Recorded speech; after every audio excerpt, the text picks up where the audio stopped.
The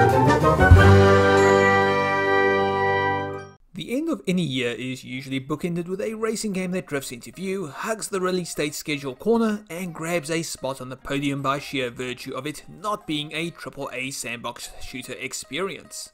This year that analogy is thrown at Dirt 5, the latest entry in the series that Codemasters has finally returned to after a lengthy absence. You know we're living in a strange era when 3 years between racing game sequels is considered the perfect amount of breathing room time. And yes, I'm looking at you, Milestone SRL. Anyway, if you've been a fan of racing that prioritizes mud in your face, then you're most likely well acquainted with games like Dirt Rally.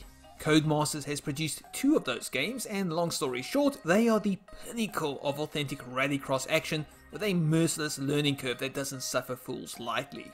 Dirt 5 on the other hand, it's the fun dude on the racing grid, the life of the party that everyone gravitates to instead of Daddy Dirt Rally. There's no angry Scottish navigator yelling in your ear from the sidelines. The laws of physics have been gently bent to favour a more forgiving style of racing, and the focus on both style and substance takes precedence over the idea of setting the fastest time from point to point in a race.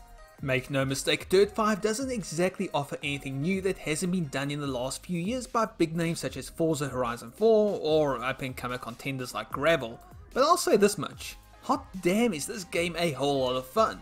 At this point in the history of the universe, Codemasters has pretty much established itself as the studio to go to when it comes to cracking out racing games. It's the equivalent of Hollywood casting Jason Statham in any movie that requires a hard-punching action junkie with no time for nonsense, and I am totally down for that. Oh wait, Jason, you want to do a Doctor Who movie? Because when the end result is a racing game that excels at transmitting that certain intangible feeling of fun around every single corner that you throw your car around with reckless abandon, that's just pure petrol power pedigree on display.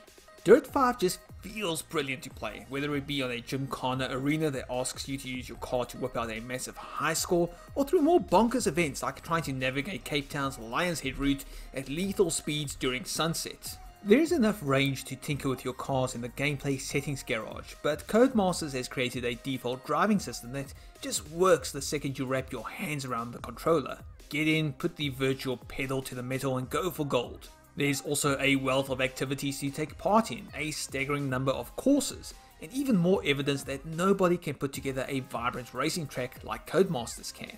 A special mention must go to the Brooklyn Bridge track, where you engage in a V8 ballet on a lake of ice that can totally handle a dozen cars slamming into one another over several laps.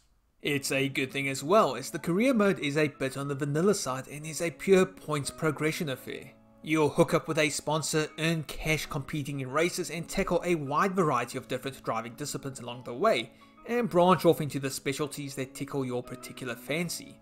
Voice actors Troy Baker and Nolan North also pop into your ear between races, sadly as a manager and a heel rival throwing quips at one another and not as the engine sounds of a VW rally car, which would have been one heck of a credit to leave on their respective resumes.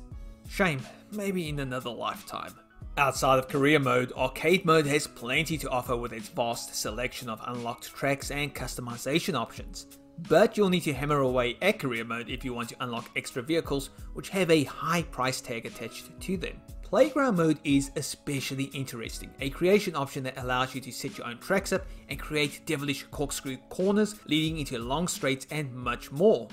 I've played with it a little bit, and while my imagination may be lacking when it comes to creating anything more than a fancy donut, I am curious to see what other people come up with in the weeks and months after Dirt 5 launches. It is an intuitive mode and easy to use, so there should be a few interesting courses on offer soon, or bastard hard ones knowing how the internet operates.